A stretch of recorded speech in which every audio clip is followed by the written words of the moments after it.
Χαίρετε, καλησπέρα σας. Η εκπομπή που πρόκειται σήμερα να παρακολουθήσετε είναι μοναδική στο είδος της. Γιατί? Δεν την έχει ακούσει ποτέ ξανά κανείς. Όταν λέω ποτέ, εννοώ ποτέ. Γιατί? Γιατί δεν έχει μεταφραστεί. Τελείωσα πριν από λίγες ημέρες την μετάφραση από ένα αγγλικό μεσαιωνικό χειρόγραφο. Στη συνέχεια έκανα μετάφραση στα νέα αγγλικά, έπειτα στη νέα ελληνική γλώσσα και στη συνέχεια έπρεπε να διορθώσω φυσικά το συντακτικό για να μπορέσω να αποδώσω όσο πιο τέλεια μπορώ τα νοήματα που αναφέρονται στο εν λόγω χειρόγραφο, το οποίο έχω βάλει εγώ σήμερα τον τίτλο έτος 1663,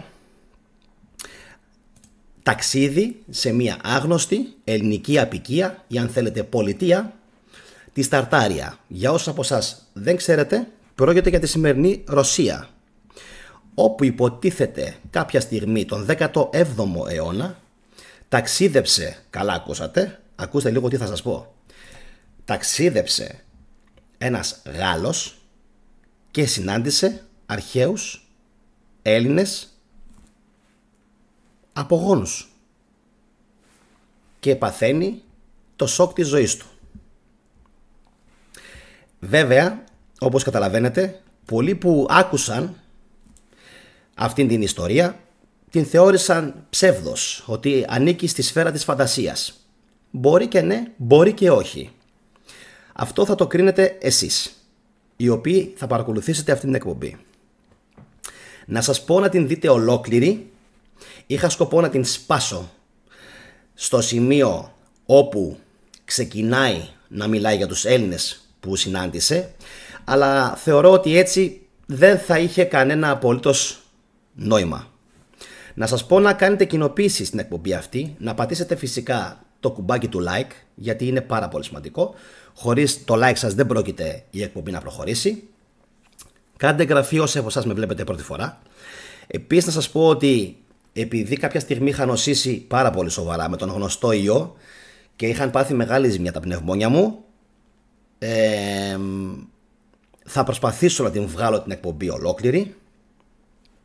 Θα πίνω φυσικά και πάρα πολύ νεράκι ενδιάμεσα για ενδάτωση, καθώς η εκπομπή, όπως ξέρετε, θα είναι ολοζώντανη για να κάνουμε παρέα στον κόσμο, στους ανθρώπους οι οποίοι ενδεχομένως σήμερα να είναι μόνοι τους στο σπίτι και να μην έχουν παρέα. Αλλά φυσικά η εκπομπή γίνεται και για όσους έχουν παρέα και επιλέξουν φυσικά να την παρακολουθήσουν.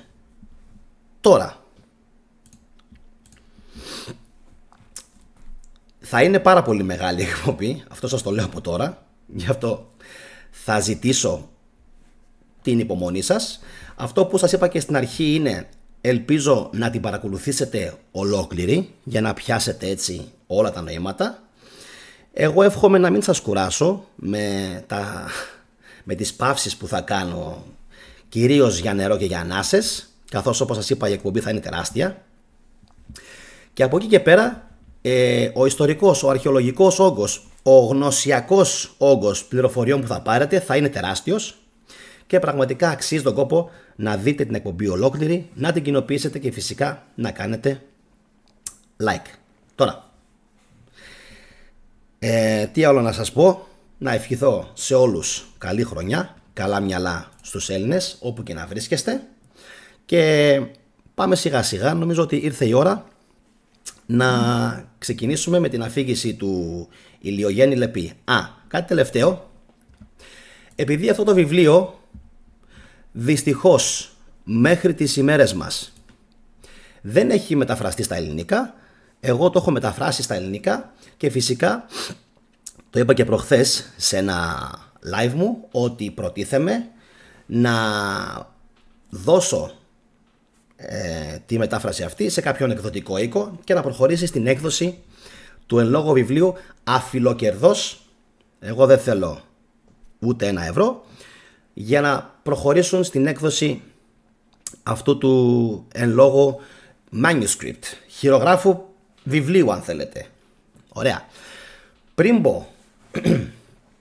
πριν μπω στην εκπομπή, εύχομαι καλή παρέα στα παιδιά στο live chat, να τα λέτε.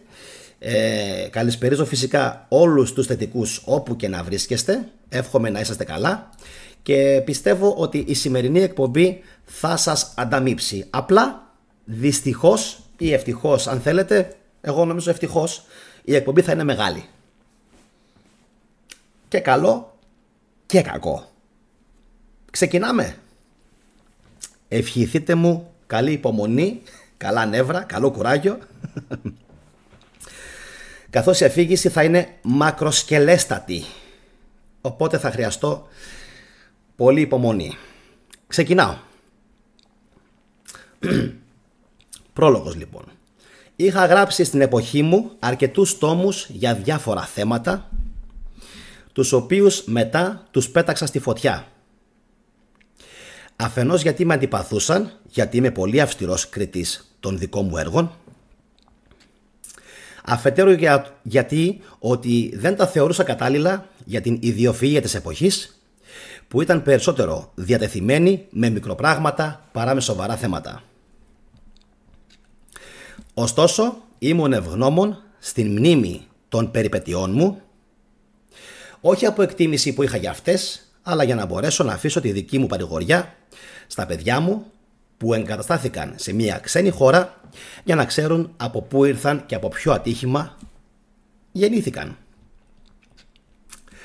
Κατόπιν η κατανόηση από τη συνομιλία που είχα με τους βιβλιοπόλες, πως τα βιβλία των ταξιδιών ήταν αποδεκτά με τους ουρανίσκους των περισσότερων αναγνωστών, η κλίση που είχα όλη μου τη ζωή να είμαι χρήσιμος στην ανθρωπότητα, με έκανε να αποφασίσω να δημοσιεύσω αυτό το μικρό μέρος της εργασίας μου, τουλάχιστον για να δώσω μερικές ώρες διασκέδασης στο κοινό μου, διαβάζοντάς τες, με την υπόσχεση ότι αν αυτό το μικρό δοκίμιο βρει αποδοχή, θα εκδώσω στο μέλλον ένα ολόκληρο περιοδικό. Το τύπωμα αυτού του δοκιμίου ξεκίνησε στα γαλλικά τον περασμένο χρόνο. Αναφέρεται στο 1688.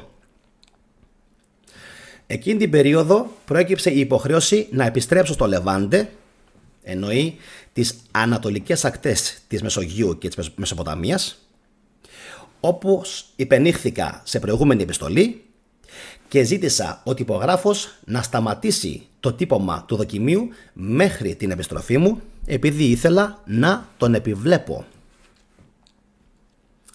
Στο μεταξύ είχε κάνει το αντίγραφό μου να μεταφραστεί στα αγγλικά, το οποίο βρήκα και είδα ότι είχε γίνει αρκετά πιστά. Μετά από αυτό, αφού αποκατέστησε τη μετάφρασή μου για να κάνει ό,τι του άρεσε, ζήτησε από εμένα να απαντήσω σε ορισμένες ενστάσεις που είχαν διατυπωθεί ερήμην και απουσία μου. Καταρχήν, δύσκολα θα πιστέψουν το ναυάγιο που έπαθα στο τρίτο μου έτος, ούτε τον τρόπο με τον οποίο γλίτωσα. Παρ' όλα αυτά, δεν υπάρχει τίποτα πιο σίγουρο από αυτό που είπα για όλα αυτά. Έχω παραλείψει και άλλες περιστάσεις, οι οποίες φαίνονται ακόμα πιο απίστευτες. Όλη η πόλη της Λιών, που είναι ο τόπος της γέννησής μου, είχε πορωθεί εκείνη την εποχή. Βρισκόμουν εκεί και με έβλεπαν σαν έναν ακόμα Μωυσή. Ούτε είμαι τόσο μεγάλος σε ηλικία, αλλά υπάρχουν ακόμα άτομα εν ζωή που μπορούν να επιβεβαιώσουν όλα όσα προανέφερα. Θα σας πούνε ότι η Ηλιούπολη που αναφέρει φυσικά την ελληνική πόλη που βρήκε στη σημερινή Ρωσία. Θα σας πούνε λοιπόν ότι η Ηλιούπολη που αναφέρω ήταν στην Αίγυπτο. Το ομολογώ. Δεν είναι η Ηλιούπολη για την οποία μιλάω όμως εγώ. Αλλά όπως ξέρετε, υπάρχουν αυτή τη στιγμή αρκετές πόλεις με το ίδιο όνομα, Ηλιούπολη. Για παράδειγμα, υπάρχουν 2 πόλεις με το όνομα Φραγκφούρτη, 2 πόλεις με το όνομα Λιόν, Σαλόν, Βαλένθια, όλες σε διαφορετικές τοποθεσίες μεταξύ τους. Γιατί πρέπει να θεωρηθεί ως ψέμα ότι εκτός από... γιατί πρέπει... Διόρθωση. Κάνει ερώτηση. Γιατί πρέπει να θεωρηθεί ως ψέμα ότι εκτός από την Ηλιούπολη της Αιγύπτου μπορεί να υπάρχει ή δεν μπορεί να υπάρχει και κάποια άλλη Ηλιούπολη η οποία βρισκόταν στα βάθη της ταταρικής γης, αυτοί που δεν είδαν ποτέ κάτι παραπάνω από το δικό τους χωριό, ποτέ δεν θα μπορούσαν να φανταστούν ότι υπάρχουν καμπαναριά διαφορετικά από τα δικά τους. Ο Λακτάντιος και ο Αυγουστίνος γελούν με εκείνους που με τις επιταγές της λογικής επιβεβαίωσαν ότι υπήρχαν αντίποδες. Επεξήγηση του μεσαιωνικού όρου αντίποδες από μένα. Στην ελληνική και ρωμαϊκή επιστήμη, οι αντίποδες ήταν η πιο απομακρυσμένη τοποθεσία σε σχέση με το σημείο που τυχαίνει να βρίσκεται κανείς, μια περιοχή που κατοικείται από αυτούς των οποίων τα πόδια είναι απέναντι από τα δικά μας. Παρένθεση κλείνει. Και ένας Γερμανός επίσκοπος κατηγορήθηκε για αιρετικός ενώπιον του Πάπα Ζαχαρία για τον ίδιο ακριβώς λόγο. Και αν ο Κολόμβος δεν είχε ανακαλύψει τον τρόπο πλεύσης που αργότερα τον ακολουθούσαν οι άλλοι, θα έπρεπε να είχαμε σήμερα αρκετούς αξιολύπητους μελετητές που θα υποστήριζαν ότι δεν υπήρχε ποτέ κάτι τέτοιο. Δική μου σημείωση προφανώς εννοεί την ανακάλυψη της Αμερικής. Όντας βρέθηκα κάποτε σε μία άμαξα με μία αφθάδη κυρία, όταν κατάλαβε ότι γνώριζα γαλλικά, δεν πίστευε ότι θα μιλούσαν στη Γαλλία άλλη γλώσσα από τη δική της, που νόμιζε ότι ήταν η γλώσσα όλου του κόσμου. Ω Θεέ μου! Πόσοι άνθρωποι είναι εκεί έξω που πιστεύουν για τον εαυτό τους ότι είναι πολύ πνευματώδης σαν αυτή τη γυναίκα? Αν όχι σε αυτό το θέμα, αλλά σε πολλά άλλα. Έχουμε πάρει τους μύθους, έχουμε πάρει για παράδειγμα αυτά, για μύθους, αυτά που οι ποιητές και οι αρχαίοι μας έχουν μεταφέρει για τους πρώτους κατοίκους του κόσμου. Ότι ζούσαν με τον τρόπο των θηρίων, χωρίς κοινοπολιτείες, χωρίς νόμους, γυμνοί και τρέφονταν με βελανίδια και ό,τι άλλο παράγει η γη, χωρίς άλλο παρασκεύασμα παρά μόνο αυτό της φύσης. Είναι όμως έτσι?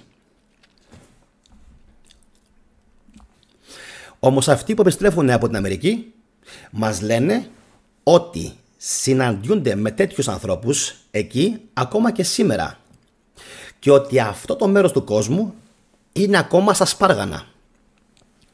Αν και το δικό μας ημισφαίριο θεωρείται ευγενές και εκλεπτισμένο, ωστόσο υπάρχουν μερικά καντόνια, εννοεί περιοχές, όπου ανακαλύφθηκε ότι οι άνθρωποι έχουν μόνο το εξωτερικό σχήμα των ανθρώπων. Δείτε τους απολύτιστους βάρβαρους. Μου είπε ο κύριος Σλοσκόσκι στην Πάντοβα, αναφερόμενος για ένα καντόνι της Κρακοβίας στην Πολωνία που είδε στη χώρα του, τους οποίους είχαν φέρει από τα βουνά που χωρίζουν την Πολωνία από την Ουγγαρία. Είχε παντού τρίχες, δεν μιλούσε καθόλου, προφανώς αναφέρεται σε κάποια ανθρωποειδές. Έκανε νοήματα για το φαγητό του, γαυγίζοντας σαν σκύλος. Κρυβόταν σε μία γωνιά επειδή ντρεπόταν να τον δει άλλος άνθρωπος. Αρνούνταν κάθε είδους ρουχισμού που του έφερναν και το ψωμί και το κρέας που του πρόσφεραν ψημένο και μαγειρεμένο. Τρέφονταν μόνο από ακατέργαστη σάρκα και ζωοτροφή σαν τα άγρια θηρία. Όλα αυτά εξαιτίας της τραχύτητας αυτών των μη κατοικήσιμων βουνών που εμποδίζουν ανθρώπους σαν και εμάς να έχουμε οποιαδήποτε επαφή ή εμπόριο στα μέρη αυτά, γεγονός που διατηρεί αυτούς τους άγριους στην καθαρά φυσική τους κατάσταση. Με τον ίδιο τρόπο, όπως η απέραντη έκταση του Ατλαντικού ωκεανού είχε κρατήσει τους Ινδιάνους στην πρωτόγονή τους απλότητα. Νεράκι.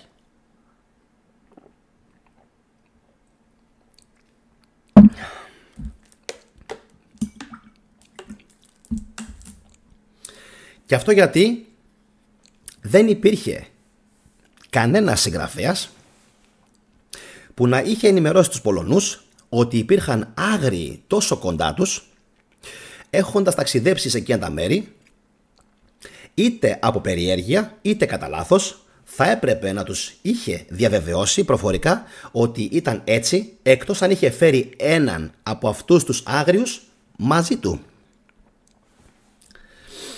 Που όμως ήταν πιο εύκολο να το πράξουν παρά να φέρουν έναν Έλληνα ηλιοπολίτη στην Ευρώπη. Γιατί τα πράγματα που δεν έχουμε δει τα γνωρίζουμε μόνο από την αναφορά τρίτων προσώπων. Τώρα, οι άνθρωποι δεν μας έχουν αναφέρει όλα τα πράγματα που θα θέλαμε να γνωρίζουμε για όλα τα μέρη. Και ο λόγος για τον οποίο δεν ταξιδεύουν εκεί είναι είτε από έλλειψη θάρρους ή ακόμα και έλλειψη περιέργειας. Τώρα που άλλοι άνθρωποι εκτός από αυτούς για τους οποίους μιλάει η ιστορία έχουν ταξιδέψει από τη μια χώρα στην άλλη, δεν τίθεται θέμα. Μάρτυρες εκείνοι που στους καιρούς των πρώτων Ισραηλιτών διέφυγαν από εκείνο το μέρος της Συρίας, όπου κατοικούσαν προς την Αφρική, όπου έστησαν έναν στήλο ο οποίος βρέθηκε αρκετούς αιώνες αργότερα με αυτήν την επιγραφή «Nos Maurusi qui fugimus affacie Josue Latronis Filii Nave». Μετάφραση δική μου από τα λατινικά: εμείς οι Μαυριτανοί που φεύγουμε από το πρόσωπο του Τζόσουα ή Ιησού του κλέφτη των παιδιών του Ναβί. Καταλάβατε για ποιους αναφέρεται? Τους Εβραίους. Είναι πολύ γνωστό ότι δεν έχουμε παρά ένα πολύ μικρό μέρος των αρχαίων συγγραφέων και ότι αυτοί που μας έχουν διατηρηθεί είναι πολύ ακροτηριασμένοι. Αν τους είχαμε όλους ολόκληρους, δεν θα μας προκαλούσαν τόσο θαυμασμό αυτού που μας φαίνεται τόσο παράξενο ή νέο λόγω της άγνοιάς μας και μόνο. Ίσως εκεί να είχαμε ανακαλύψει τη μετανάστευση αυτών των μοναχικών απίκων, αν φυσικά το απίστευτο μπορεί να γίνει εύκολα πιστευτό, αφού δεν προσποιούμε ότι ανέλαβα να ολοκληρώσω τα φανταστικά ταξίδια του Μπεκεράκ ντε Σιρανό.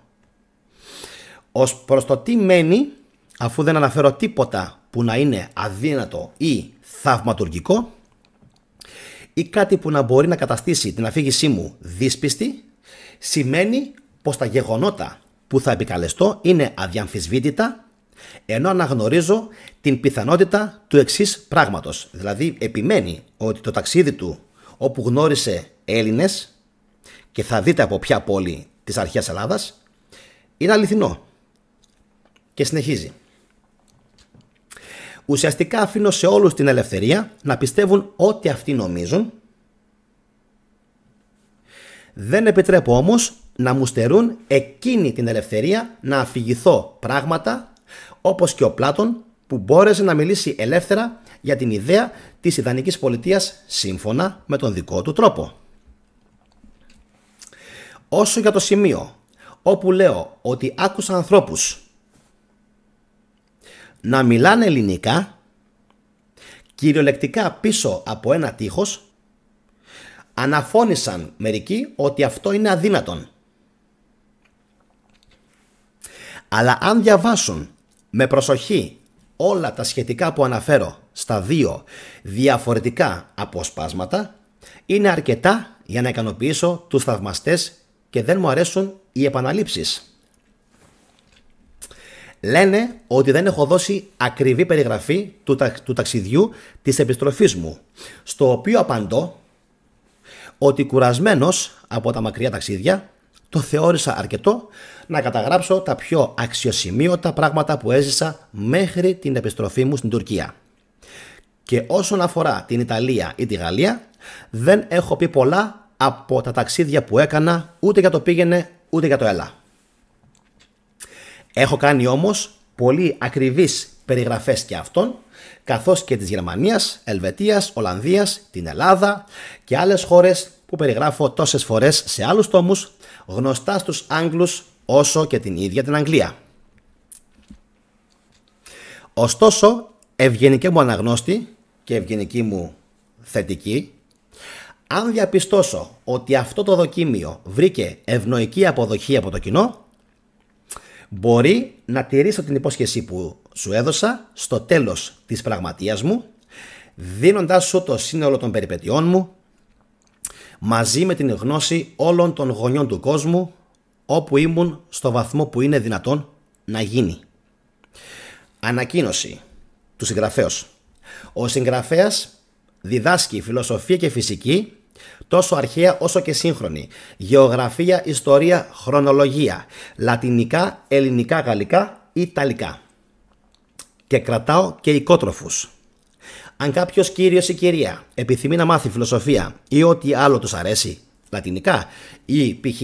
οποιαδήποτε άλλη ξένη γλώσσα, τους περιμένω. Ζω στο Bifords Building στην ακτή, πίσω από την ταβέρνα του Συντριβανιού, απέναντι από το στέμα. Εν ολίγης, τα χαρακτηριστικά του ήλιου έχουν τέτοια αντιστοιχεία με αυτά του Θεού, αν δεν ήταν εκείνη η Αποκάλυψη, προφανώς αναφέρεται στην Καινή Διαθήκη, που μας πληροφορεί για το αντίθετο και δεν θα μπορούσαμε να κατηγορηθούμε που τον λατρεύουμε ως Θεό αυτού του υποσεληνίου κόσμου. Η γη που φαίνεται να υφίσταται ένα είδος θανάτου κατά την αναχώρηση του ηλίου, φαίνεται να ανασταίνεται ξανά κατά την επιστροφή του, ενώ τα φυτά γεμίζουν με τα λουλούδια και τα φύλλα τους και εξιά τους.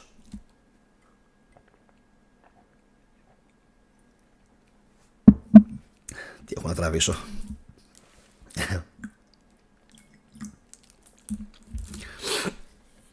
Τα πουλιά ανανεώνουν τον έρωτά τους. Τα έντομα πολλαπλασιάζονται περισσότερο.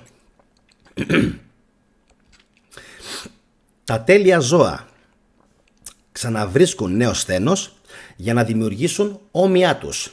Και με μία λέξη, αυτή η κοινή μητέρα των πάντων, η γη, γίνεται ξανά νέα όταν τελειώσει η νότια αναδρομή του ηλίου και επιστρέψει πάλι σε μας. Ή όταν αυτός, ο ήλιος, στέκεται ακίνητος, τότε αυτή η γη, σύμφωνα με το σύστημα της περιφοράς της, αντιτίθεται εναντίον του σε ένα ή σε κάποιο άλλο από τα ζητήματά του. Εδώ η μετάφραση ήταν πάρα πολύ δύσκολη. Το κείμενο το μεσαιωνικό ήταν πραγματικά ακαταλαβίστικο. Δεν έβγαλε άκρη ούτε εκεί μέχρι και τεχνητή νοημοσύνη. Γιατί τότε είναι που παραμένει ανοιχτό το σπίτι της γης για όλους τους κατοίκους της, παράγοντας καρπούς υπό την εύνοια της υπέροχης όψης του ήλιου, από την οποία τίποτα δεν κρύβεται.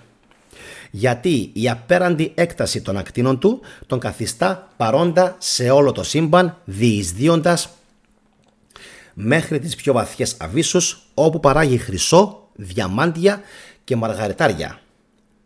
Ο ήλιος είναι η ανεξάντλητη πηγή της ζέστης που μας ζωντανεύει, κάτι σαν πραγματικός συγγονέας, και σαν πραγματικός συγγονέας βοηθάει τις γενιές των παιδιών μας, αν μπορούμε να δώσουμε κάποια εύσημα στον Έλληνα φιλόσοφο Αριστοτέλη.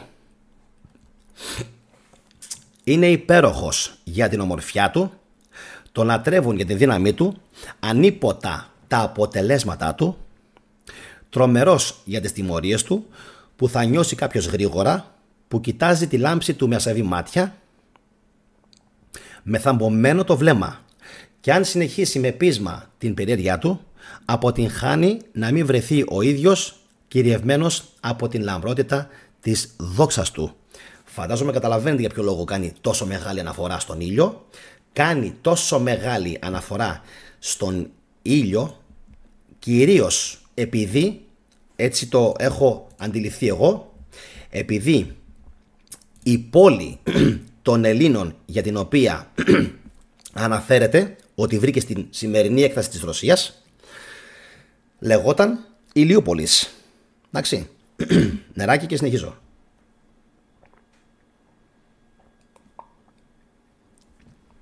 Πού είμαστε? Ωραία. Τώρα, Αν όλες αυτές οι ιδιότητες του ήλιου δεν πείθουν για να δικαιολογήσουν τα άτομα που θέλουν να αποκαλέσουν το φως του ήλιου φως της δικαιοσύνης, και ότι αυτό είναι μόνο ένα συγκεκριμένο χαρακτηριστικό της θεότητας, μπορούμε να προσθέσουμε υπέρ τους ότι ο ήλιος είναι μοναδικός. Και αυτός ήταν ο λόγος που οι Έλληνες τον αποκαλούσαν σε μη λατινικό αλφάβητο, με ένα όνομα που δεν περιλαμβάνει πληθυντικό πρόσωπο. Οι Ασσύριοι τον ονόμαζαν Αντάντ, δηλώνοντας τον έναν και μοναδικό, και τον αναγνώριζαν για αρχηγό των θεών, ομοίως και οι Πέρσες που τον αποκαλούσαν με ένα άλλο όνομα που στη γλώσσα τους σημαίνει αυτός στον οποίο κατοικεί η κυριαρχία της διοίκησης. Εδώ ο συγγραφέας δεν αναφέρει το όνομα, αλλά εικάζω ότι αναφέρεται στον Αχούρα Μάζδα. Εντάξει. Του γνωστού Ζωροαστρισμού.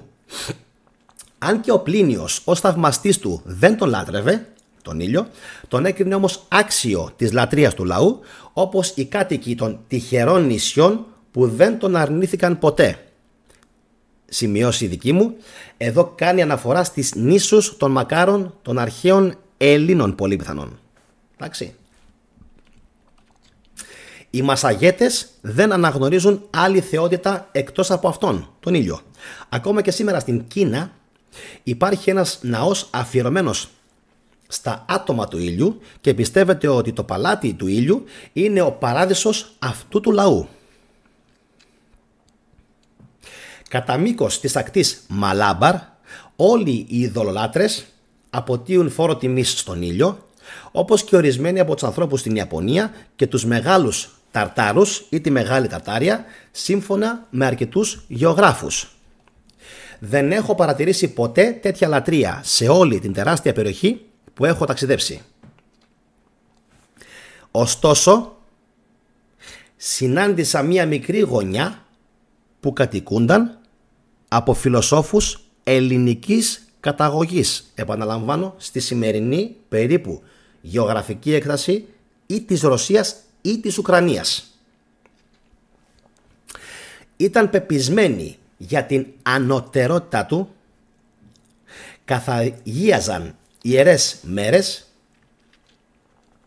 και είχαν ορίσει τελετές για να αναγνωρίζουν τα ωφέλη που λάμβαναν από τις επιρροές του.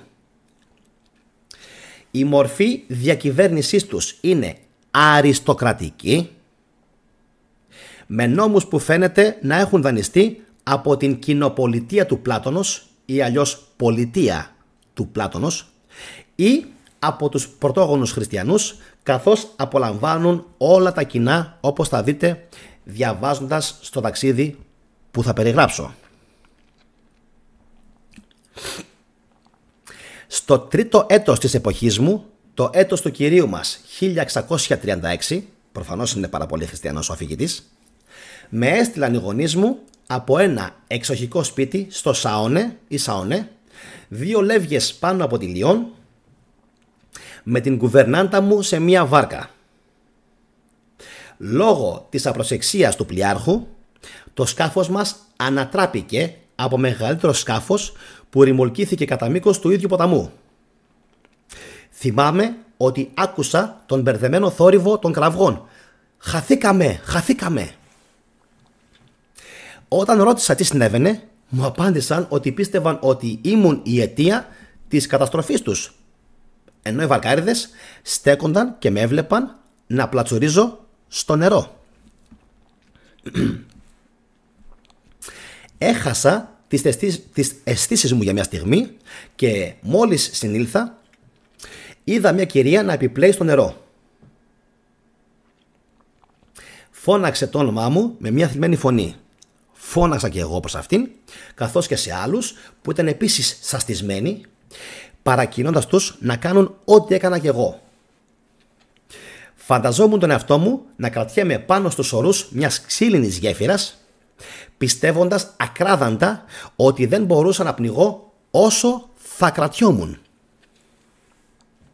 Νόμιζα επίσης ότι κάποιος προσπαθούσε να με εμποδίσει να σώσω τον εαυτό μου, σμπρώχνοντας το κεφάλι μου με έναν πάσαλο, Κάτι που με έκανε να σκεφτώ πως αυτό το άτομο ήταν ιδιαίτερα κακό και σκληρό.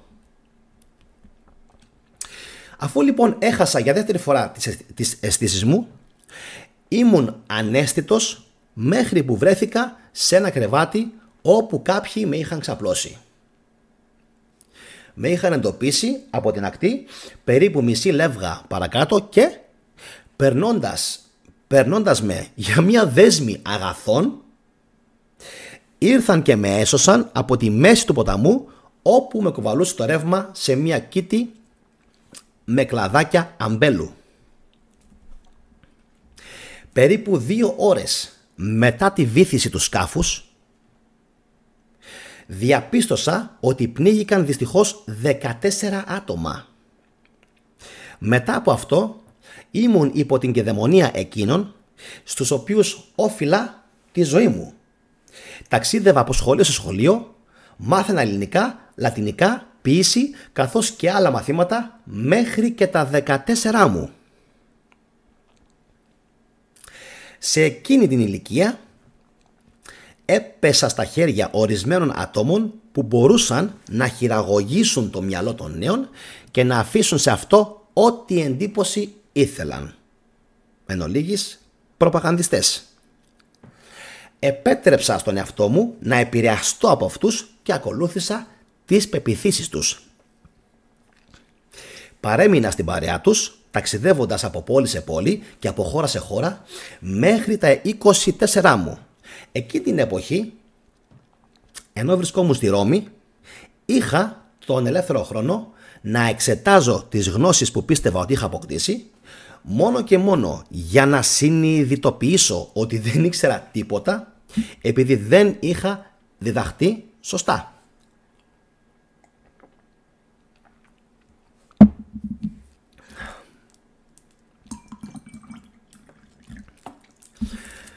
Μετακόμισα λοιπόν από το Λύκειο στη ΣΤΟΑ για να αφοσιωθώ πλήρως στη μελέτη της ηθικής. Καθώς αναλογιζόμουν τα διάφορα πράγματα που παρατηρούσα, βρήκα νέες αρχές που με οδήγησαν να ασχοληθώ με τη μελέτη της φιλοσοφίας και της φυσικής με ακόμα μεγαλύτερη ικανοποίηση από πριν. Στον ελεύθερο μου χρόνο άνοιγα τα μάτια μου για να παρατηρήσω τον δόλο που μου είχε επιβληθεί. Συνειδητοποίησα ότι ήταν καθήκον μου να αποστασιοποιηθώ από εκείνους τους ανθρώπους, των οποίων η ανέντιμη ζωή έρχεται σε αντίθεση ή ερχόταν σε αντίθεση με τις δικές μου πεποιθήσεις. Αφού μοιράστηκα τις προθέσεις μου με τον Μονθρεσόρ, τον πιο ειλικρινή και λόγιο άνθρωπο της ομάδας, όχι μόνο υποστήριξε την απόφαση μου, αλλά και ζήτησε να συμμετάσχει μαζί μου σε αυτό το ευγενές εγχείρημα. Στις 20 Ιανουαρίου του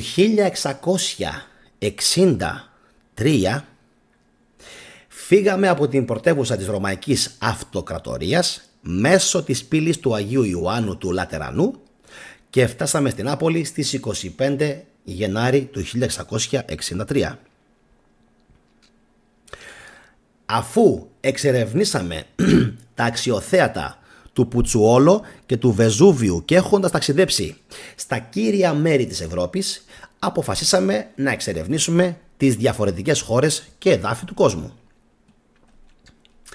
Στη συνέχεια κάναμε σχέδια να επιβιβαστούμε στο πρώτο πλοίο που κατευθύνθηκε προς το Λεβάντε και εκεί συναντήσαμε τον καπετάνιο κύριο Υπόλιτο του πλοίου που ονομάζεται Hope, ελπίς, και φυσικά ο καπετάνιος Υπόλιτος. Αφού έμαθε για τις προθέσεις μας, προσέφερε ευγενικά τις υπηρεσίες του, τις οποίες αποδεχτήκαμε. Στις 4 Φλεβάρι του 1663 σαλπάραμε με ευνοϊκό άνεμο που γρήγορα μας έβγαλε από τα μάτια της ξηράς. Ήμουν περιορισμένος στην καμπίνα μου λόγω ασθένειας και δεν είδα ξανά τη γη μέχρι που φτάσαμε στο Πόρτο Λεόνε στις 15 Φεβρουαρίου. Χάρηκα που ήμουν τόσο κοντά σε ένα μέρος που κάποτε ήταν το κέντρο όλης της ανθρώπινης σοφίας και σύντομα ξέχασα τις εξαντλητικές δυσκολίες της θάλασσας. Μόλις έριξα το βλέμμα μου στον αρχαίο Πειραιά, άρα εδώ έχουμε την πρώτη μας ένδειξη ότι ο συγγραφέας έχει αφιχθεί στην Ελλάδα, στον Πειραιά. Μόλις λοιπόν έριξα το βλέμμα μου στον αρχαίο Πειραιά, ο οποίος συντηρήθηκε τόσο κακός με την πάροδο του χρόνου, δεν έχει άδικο, που δεν φέρει πλέον το αρχικό του όνομα και ανταυτού φέρει την κακοσχηματισμένη μορφή λιονταριού, κατάλαβα ότι έπρεπε να επισκεφτώ την Αθήνα. Σημείωση δική μου. Ο συγγραφέας στο σημείο αυτό κάνει μία παράξενη νήξη πως το σημερινό όνομα του Πειραιά είναι λανθασμένο και κατά τη δική του άποψη ίσως γραφόταν παλαιότερα με ύψιλον και άρα σχετιζόταν με το Πειραιάς. Προσλάβαμε άλογα, κλείνει παρένθεση. Προσλάβαμε άλογα για να καλύψουμε την απόσταση των 5 μιλίων από το λιμάνι μέχρι την Αθήνα. Φτάνοντας στην Αθήνα, ξεκίνησα αμέσως να βρω τα τραχιά ερείπια του διάσημου κομματιού της αρχαιότητας. Έλαβα μεγάλη βοήθεια από τον γνώστη Δημήτριο, τον οποίο μου είχαν συστήσει οι φίλοι μου στη Βενετία. Η δική μου επάρκεια στα ελληνικά αποδείχτηκε επίσης χρήσιμη, καθώς η καθομιλουμένη ελληνική γλώσσα στη χώρα δεν διαφέρει τόσο από αυτήν που διδάσκεται στα σχολεία. Επιπρόσθετα, πληροφορήθηκα ότι ο μόνος σωστός τρόπος να μιλάς ελληνικά είναι σύμφωνα με την προφορά που χρησιμοποιούν οι ντόπιοι. Φαντάζομαι λίγο πολύ, κοντά στα αρβανίτικα. Επιπλέον, τα ελληνικά μιλούνται τόσο κοινά στους ευγενείς όσο και τα λατινικά μεταξύ των Πολωνών.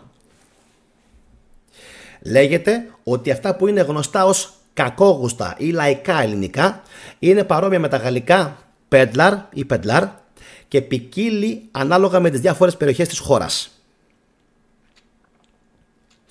Αυτό συνέβαινε και στην εποχή του Δημοσθένους. Εκτός από τις 4 κύριες διαλέκτους, υπήρχαν και κάποιες άλλες διάλεκτοι που χρησιμοποιούσε φυσικά ο απλός λαός. Ωστόσο, στις δημόσιες ομιλίες οι ρήτορες χρησιμοποιούσαν μια γλώσσα κατανοητή από όλους, παρόλο που οι ίδιοι δεν τη μιλούσαν. Αυτό μου επιβεβαιώθηκε από επιστολές ιδιωτών που γράφτηκαν εκείνη την εποχή, οι οποίες βρέθηκαν αργότερα στα ερείπια παλιών τυχών. Τα βιβλία γράφτηκαν σε ένα ύφος της ελληνικής που ονομάζουμε κυριολεκτικό ή κοινή ελληνική σήμερα, θα εννοεί την ελληνική κοινή προφανώς, το οποίο είναι το ίδιο ύφος που χρησιμοποιούν οι σύγχρονοι ιεροκήρυκες στα κηρύγματά τους. Μεταξύ αυτών, εκείνος που θεωρείται ότι γράφει και μιλάει καλύτερα είναι αυτός που πλησιάζει περισσότερο τη γλώσσα των αρχαίων συγγραφέων. Αυτό είναι πλέον το μόνο πρότυπο της γλώσσας παρόμοιο με το Πάραγκον στην Ιταλία και το Παρισινό στη Γαλλία σε σχέση με τις άλλες επαρχίες. Αν και δεν ομιλείται, γίνεται κατανοητό από τον απλό κόσμο. Η Ακρόπολη που βρίσκεται πάνω σε ένα βράχο έχει θέα την πόλη και είναι ορατή από τη θάλασσα.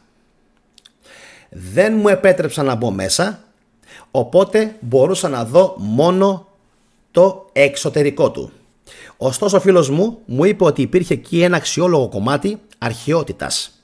Ο ναός της Διάνα, ο ναός της Αρτέμιδος. Σημείωση.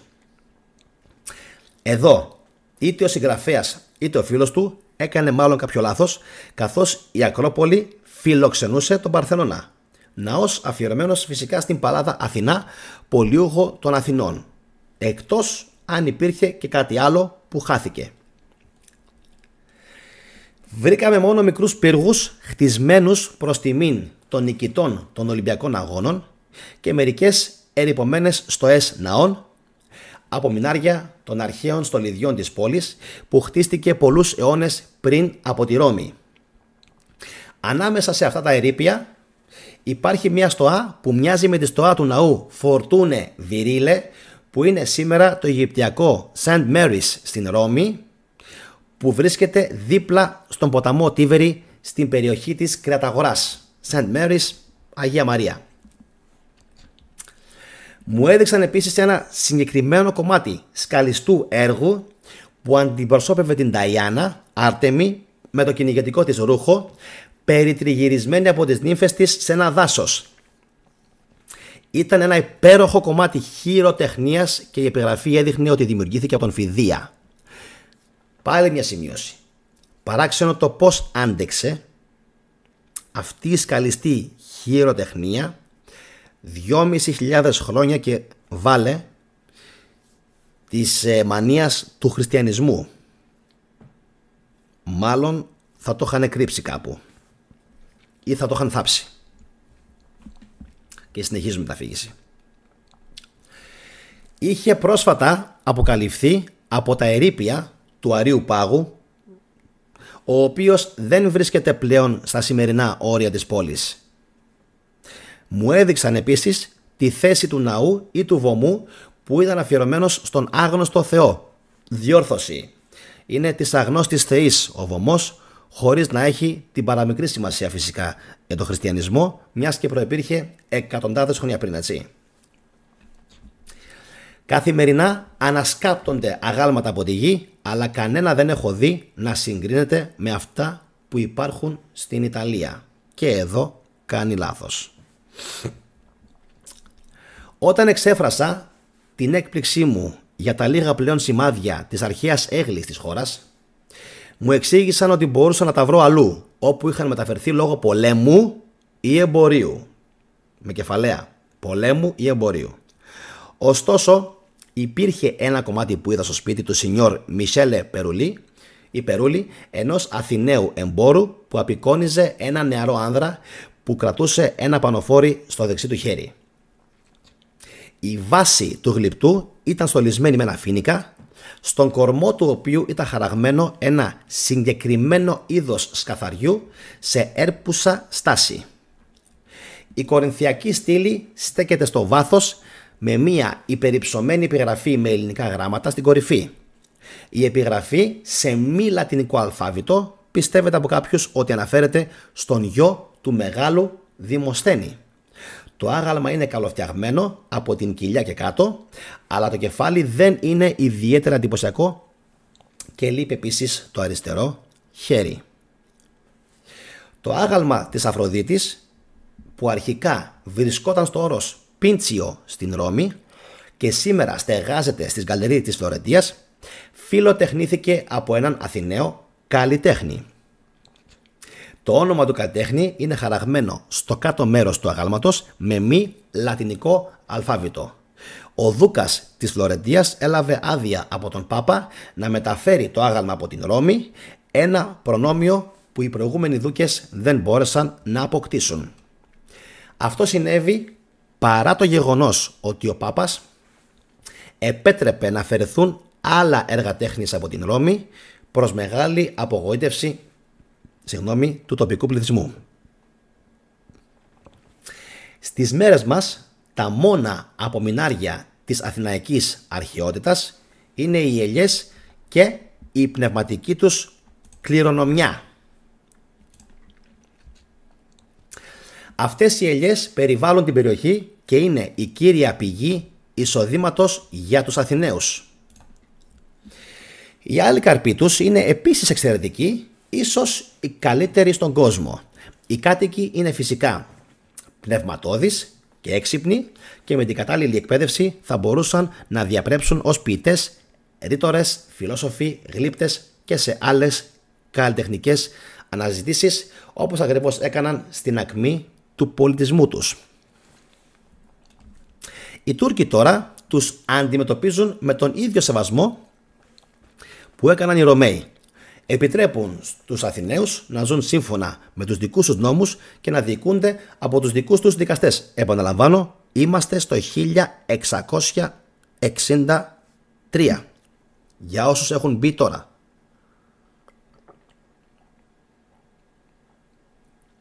Και να δω πόσο ακόμα θα αντέξω.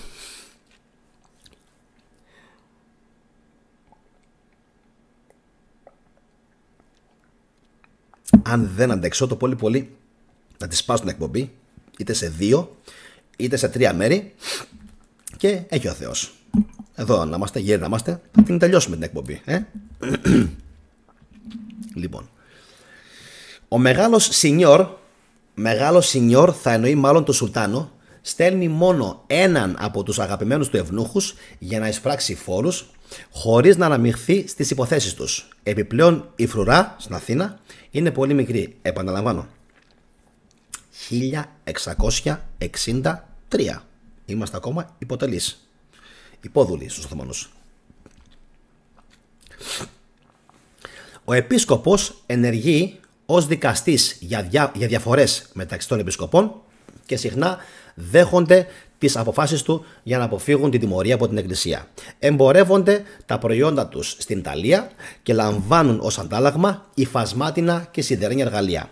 Οι γυναίκες είναι όμορφες και φορούν ρούχα με πλούσια κεντήματα και παπούτσια με χρυσά στολίδια, που οι άντρες τους, αν και φτωχοί, τις αφήνουν να έχουν. Οι ποιοτικοί πολίτες φορούν μακριές μαύρες ρόμπες με κοντά μανίκια και οι ιερείς ντύνονται παρόμοια με τους λειτουργούς της Αγγλικής Εκκλησίας, αλλά χωρίς πλισέ μανίκια. Φορούν ένα στρογγυλό καπέλο στην πόλη και ένα πλακέ καπέλο στην ύπαιθρο που το ονομάζουν ισχύωδον. Δεν ξέρω αν ισχύει. Τα κρεβάτια τους έχουν παπλώματα και μερικά είναι επιπλωμένα με τη δική μας μόδα. Πιστεύουν στην παρουσία του Ιησού Χριστού στο μυστήριο, αλλά οι πιο μορφωμένοι ανάμεσά τους έχουν παραδεχτεί ότι οι πατέρες ποτέ δεν κατάλαβαν τι σημαίνει η μεταμόρφωση. Λένε επίσης ότι ο Χριστός δεν είναι παρόν με τον ίδιο τρόπο που πιστεύουν οι Λατίνοι όταν ο ιερέας προφέρει τις λέξεις «Αυτό είναι το σώμα μου», «Τούτο εστί το σώμα μου». Επιβεβαιώνουν ότι αυτή η πεποίθηση είναι καθαρά ιστορική, αλλά μέσω της δύναμης της προσευχής, όταν ο ιερέας λέει «Κάνε αυτό το ψωμί το άξιο σώμα του Χριστού». Παρατήρησα ότι ποτέ δεν γονάτισαν μπροστά στο μυστήριο. Αντίθετα, υποκλίνονταν μόνο με τους ώμους τους στο ψωμί, τόσο πριν όσο και μετά τον αγιασμό. Μετά από τη λειτουργία, αν δεν έρθει κανείς να κοινωνήσει, ο παπάς τρώει το υπόλοιπο ψωμί σε ένα τραπέζι κοντά στη βόρεια πόρτα. Οι άρρωστοι λαμβάνουν τον αγιασμένο άρτο και το κρασί από τη Μεγάλη Πέμπτη για όλο τον χρόνο. Διατηρούν το ψωμί μουσκεμένο με κρασί δίπλα στο βωμό σε ένα ντουλάπι χωρίς φως. Ρώτησα αν το μυστήριο θα σαπίσει όταν διατηρηθεί έτσι, αλλά με διαβεβαίωσαν ότι δεν παθαίνει τίποτα.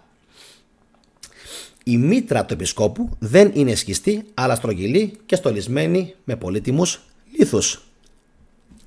Όλοι οι επίσκοποι θεωρούν τους εαυτούς τους ίσους ως προς τη λειτουργία, αλλά όχι ως προς τη θάλασσα, η αξιοπρέπεια της οποίας εξυψώνει τον έναν πάνω από τον άλλον λόγω ενός καθαρά ανθρώπινου μη θεϊκού θεσμού. Εδώ πάλι το κείμενο το μεσαιωνικό ήταν πραγματικά ακαταλαβίστικο, δεν ξέρω αν έγινε σωστά η μετάφραση.